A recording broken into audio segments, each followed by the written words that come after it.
Hello friends, good afternoon. I am Biswajit Barman 4610। এটা হচ্ছে না আমার চ্যানেল। এখন বর্তমান মামা বাড়িতে এসেছিলাম, তো যে দাঁড়িয়ে আছে হচ্ছে না মামার বড়ো ছেলে তন্ময় বর্মন। এখন আমরা যাব কাসলা করা ভিডিও অফিসে। বর্তমানে এই মাত্র বের হচ্ছি,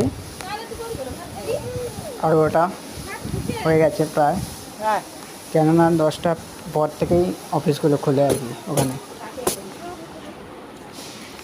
আপনারা একটু লাইক করবেন, শেয়ার করবেন, সাবস্ক্রাইব করবেন প্লিজ।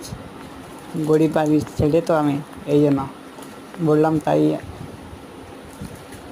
তো ততক্ষণ আপনারা দেখতে থাকুন আমার ভিডিওটা, সঙ্গে থাকবেন, স্কিপ না করে। আপনারা যদি রাস্তা যদি না জানেন তাহলে দেখুন।